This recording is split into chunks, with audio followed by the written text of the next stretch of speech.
In Las Vegas, authorities are hunting down a Filipino concert producer who swindled her fellow Pinoys of at least $500,000. A warrant for the arrest of Rowena Winnie Belen has been issued. Belen convinced many Filipinos to part with their money in exchange for a taste of show business. North America News Bureau Chief Jing Reyes reports. Lizelle Torres, a single mother, has lost $34,000 in an investment scam in the past 3 years. Gloria Figueroa, a former casino cashier, lost over $100,000. Both fell victim to Rowena Winnie Belen, another Filipina who passed herself off as a show and concert producer. Belen's scheme was to ask friends and acquaintances to be her co-producers and invest a big amount in return for a 15 to 30% profit in just 20 days. Binigay niya yung pera ko, yung 5,000, on top of that, the 50%. Nilagay niya sa harap ko. So, na-encourage na naman ako para i-invest. I took the interest and then invest ko naman uli yung 5,000.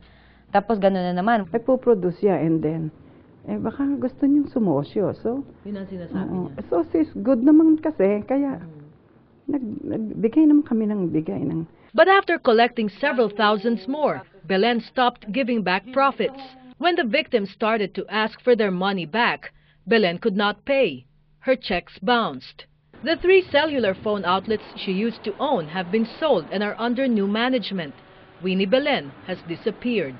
In late 2006, Torres, Figueroa, and more than a dozen other victims filed criminal complaints against Rowena Belen at the Nevada District Attorney's Office for issuing bad checks, a criminal offense in Nevada. There is an arrest warrant for Belen.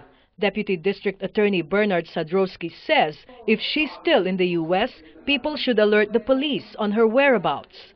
Her victims are warning other Filipinos not to fall for her scam the way they did. Sana wala nang maloko pa. Biro mo yung pera na yun na hinawakan niya na hindi naman kanya. Hindi naman niya pinagtrabahuhan. Yun yung mga lifetime savings ng mga tao like me. Belen faces 16 counts of fraud. The punishment, up to 4 years in prison for each count. Her victims fear Winnie Belen has fled the country and is spending the money she built from them. If she has indeed skipped the U.S., authorities say the chances of arresting her are slim. Jing Reyes, ABS-CBN News in Las Vegas.